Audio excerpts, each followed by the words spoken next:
We've done it. We've made it 12 months. This was an entire year that I did living without online entertainment. I'm very excited because it's been a huge year and I want to share with you guys not just what happened last month, but what happened last year. So in this video, I want to cover what I did last year. Did I get my goals done last month? What was my biggest learning of the month? And what are my goals for January of 2026? Right, so very exciting. What happened last year? My God, the year of 2025 was an enormous year. At the end of 2024, I started getting rid of online entertainment. I started getting rid of one thing per month, and by the end of 2024, I'd removed online entertainment from my life completely. Now, this is where it all began, because in 2025, I went, oh wow, we've got a lot of time back, I've got a lot of attention, a lot of focus. Let's do something cool. Now, when I first removed all of my online entertainment, I realized there is a big thing in my life that is taking up all of my productive hours, that is occupying a huge amount of my mental space and is hindering my ability to progress. That was my job. I absolutely hated my job. I was going down a career path I was not interested. I was acquiring a bunch of skills that weren't useful for who I wanted to become. So I decided, right, that's it, I'm done. I'm quitting this job, I'm going all in as an entrepreneur. So 2025, I became a full-time entrepreneur. I knew that one of the big things I wanted to do was start posting content, starting to build a bit of a brand, starting to build a bit of a presence online. So the first thing I did was I started posting a series called Monk Mode, where I would essentially live without online entertainment. I would do an ice bath or some sort of cold exposure every day. I would work out every day and I would eat clean every day. And I did this for 6 months. For 6 months I did this and it was quite the journey. There were some ups and downs and in-betweens, but we did that for 6 months. We made some cool progress. One of the things that I noticed is that, okay, I want to work out every day, but going to the gym, lifting weights every day, hey, it's not that optimal, right? It's not gonna make big changes. Why don't I try and pursue another sort of athletic endeavor, another way of using my body and becoming functional? One of my good friends, Toby, who I do a podcast with every week, he was doing a marathon every month. And I thought, oh, that is insane. That is a ridiculous thing to do. And then I thought about it and I was like, that's kind of cool actually. That's a pretty cool thing to do. Problem was, I hadn't run more than 10 Ks in my entire life. So the idea of me running a marathon every month was quite far away. But I decided, all right, let me start building up my distances a little bit. So from about January to February, I was building up my distances. I was starting at around 5 kilometers. I worked up to about 15 and I developed an overuse injury. So I couldn't do any sort of running for 2 months. And when those 2 months ended, I thought, all right, let's do it. I want to try and run a marathon here.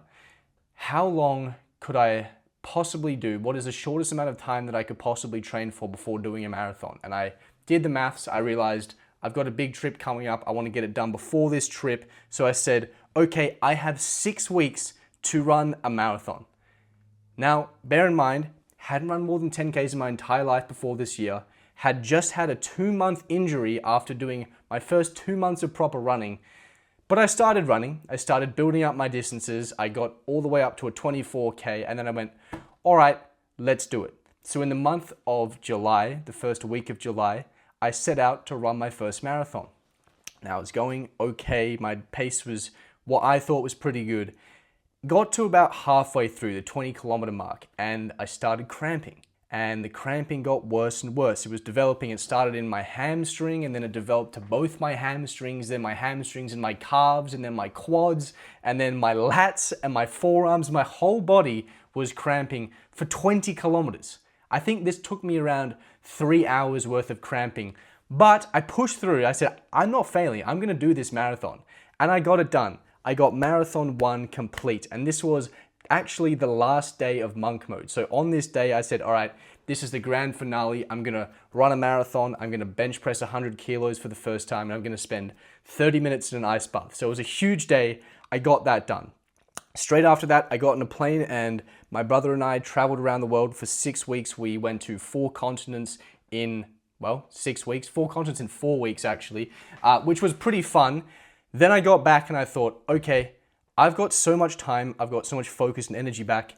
It's time to take on another challenge. And I thought, all right, let me really dial in the health. Let me really try and see how jacked I can get. And this is when the Greek God project began. This is when I tried to see, okay, how jacked can I get? So I started, working out, really optimizing nutrition, and we got in the best shape of our lives. I got in the best shape of my life in year 6 in the gym, right? Most people have their newbie gains and then it slows down.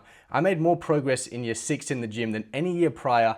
I wasn't taking steroids or anything. This was completely naturally. So this was pretty cool. This was a pretty cool achievement.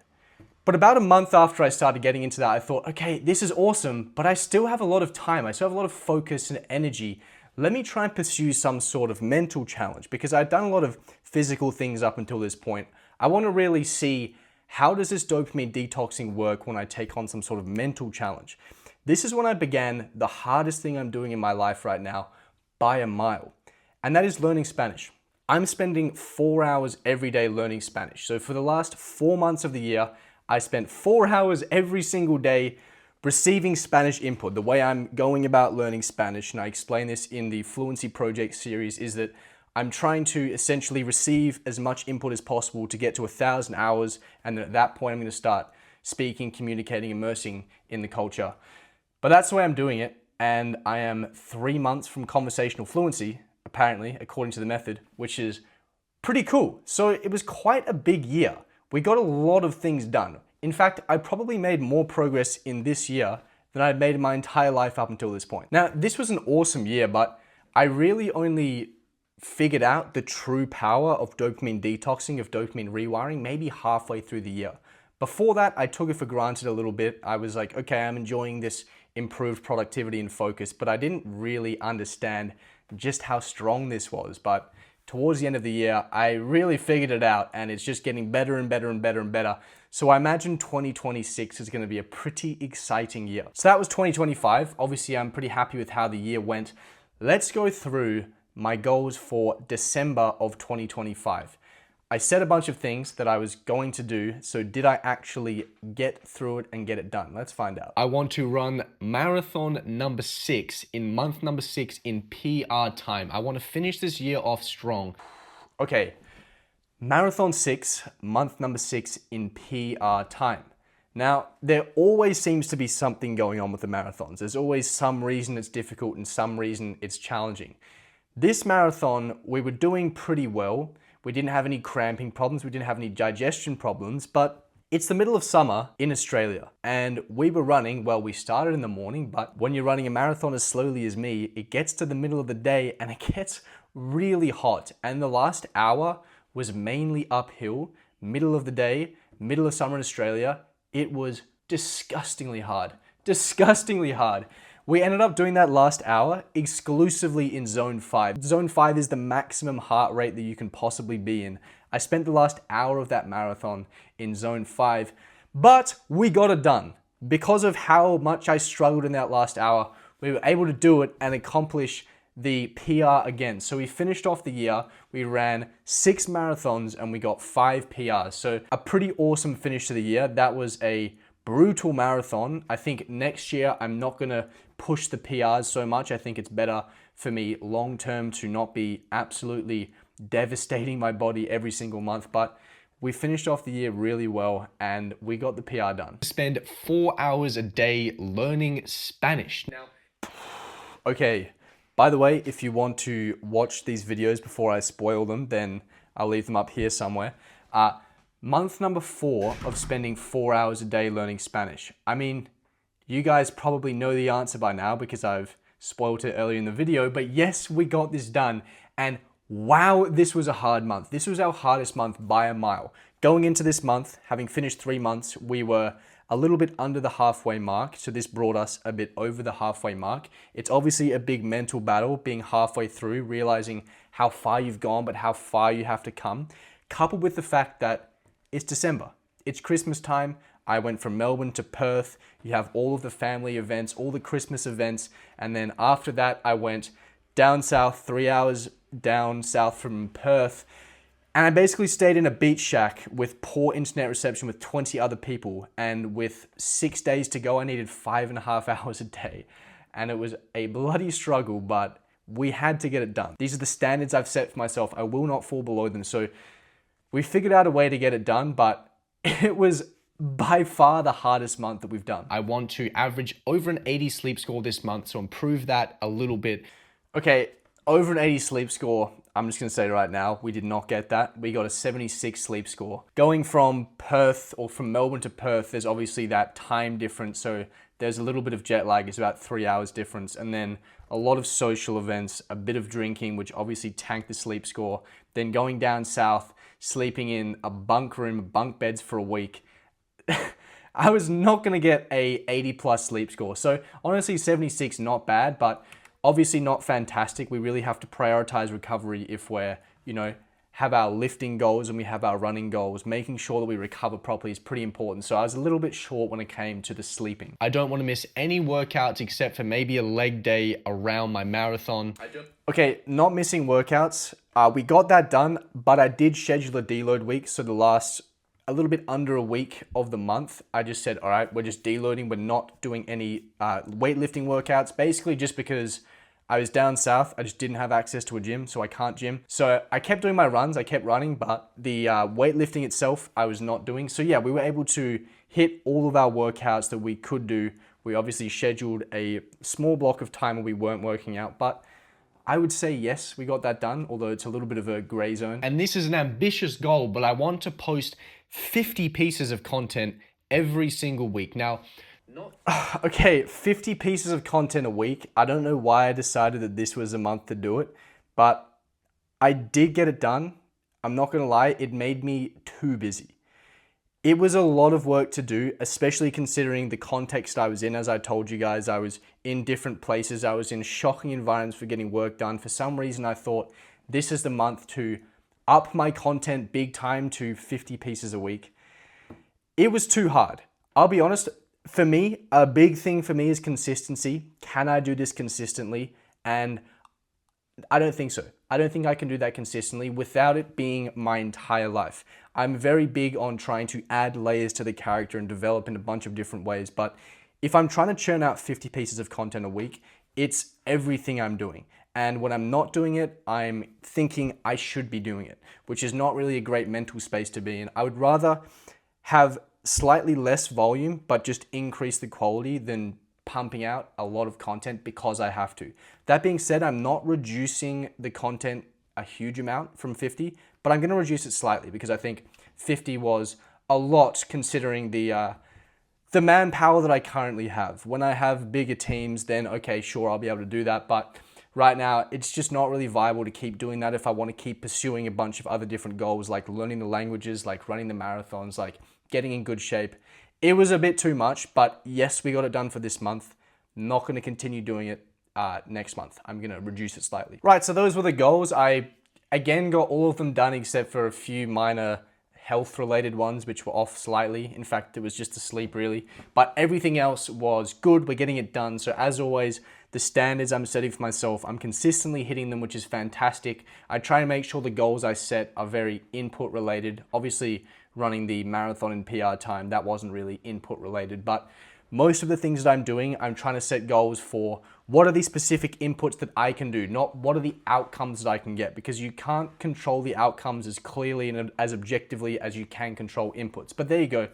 That was what I got done for the month. What was my big learning for the month? Well, my big learning was just the value of having very high personal standards. Now, this was a month where there was a lot of things happening. There was a lot going on. Obviously, I was moving around, a lot of social events. I was out of my natural habitat. There were some family issues. We had to put the dog down on Christmas Day, which was a shocking Christmas, to be honest. But there was a lot of things going on. Having these standards just allows me to go, these are the things that you do. These are the bare minimum. You don't drop below them. And this allowed me to be on autopilot, not really thinking about it, and still be getting all my workouts in, still be getting all my content out there, still be just actually doing the things that I know are going to move me forward. Because I've set these personal standards of, okay, you eat this certain way, you train this certain way, this is the level of output you do for your business. It allows me to just consistently get work done, even though my brain isn't all there. I'm not consciously thinking all the time, okay, make sure you eat healthy here, or okay, make sure at some point today you work out, or okay, make sure at some point you do something related to your business. It's like, I've already made these decisions. I already know kind of what I'm going to eat. I already know what I'm going to work out on, when I'm going to work out. I already know what I'm going to put out there, what I'm going to work on. And it just allows me to make decisions very easily. And in fact, not really have to make many decisions, but having these high personal standards that I don't fall below allowed me to push forward and fall forward despite it not being a month where I was super in it. I wasn't super locked in this month. This was very much a month where I was kind of on holiday, kind of enjoying myself, doing a lot of socializing, but I still got shit done. I still got a lot of things that I wanted to get done, and I'm pretty happy about that because these standards just mean that the low points that you have are still pretty good. Now that I'm running, the way I'm running is that I'm doing a lot of zone 2 work, and zone 2 is basically quite a low heart rate. The reason you train a lot of zone 2 is to increase your baseline, increase your aerobic potential, so that over time, if you do push, you can push really hard. And this is kind of the same thing with setting good personal standards. If you have that baseline very high, if you have periods of motivation, you can get really great results. But if your personal standards are super low, if your baseline is just doing absolutely nothing, just regressing, then it means that there's only so high you can go. But having these very good personal standards has allowed me to make progress in periods where I'm not super dialed in, super locked in. In terms of my goals for January of 2026, I have 3 goals here, and one of them is slightly different, slightly unique. I'm going to be taking on a mini side quest here. So my first goal is I want to go from a beginner to an intermediate level skier. I haven't been skiing since I was maybe 10 years old, where I did 4 days of skiing. Other than that, I haven't done any skiing. I did a little bit of snowboarding, but I don't really have any skiing experience at all. I'm going to Japan for, I think we're skiing for about a week. So this could be a cool opportunity for me to level up a different skill set, get something done, do something interesting, add a layer to my character. I think it could be a fun thing to do. I think it's a decent goal to have. My second goal is to run Marathon 7. I'm not setting myself any PR goals. I want to make sure I get this done. I want to make sure I don't wreck myself and just get through this one. I think it's better off if I'm doing these marathons and not completely writing myself off and just making sure I can get the marathon done and then, all right, next Wednesday you're back to running. You're back into the routine. So it's just more part of my life. I don't think the marathons should be such a big deal every time I do them. If it's something I'm gonna have to do every single month, it can't be a massive mountain every single time. Obviously, it's a marathon. It's always gonna be hard, but I don't want it to be this giant monster that I have to face every single month. And the fourth goal is to spend 4 hours a day receiving Spanish input. It's tough, it's really hard, but I'm close to the finish line now. I have 3 months left and I won't need to receive any more Spanish input, which I'm very, very excited for, or at least I won't have to receive Spanish input intentionally. So 3 months to go. I'm getting very close to the business end of this, which I'm excited for. I've seen such huge progress already. So I'm gonna do that as well. It's gonna be another hard month because I'm gonna be in Japan. I'm gonna be outside of my optimal environment. So I'm gonna have to find a way to get these hours in. But as always, I'll figure out a way. Now, this kind of progress, making lifetimes worth of progress in years, was only possible because I've been able to remove online entertainment from my life completely. I've been able to rewire my dopamine system. So if you guys want to learn how I've done this for over a year now and done it without requiring willpower whatsoever, then you can join the Modern Monk community for free. I will leave a link in the description below for that. A lot of great resources there. This is part of the Project Rewire series where I'm documenting my journey through living without online entertainment. So if you want to see more videos related to me living without online entertainment, then I'll leave them around here somewhere and I'll see you in one of those.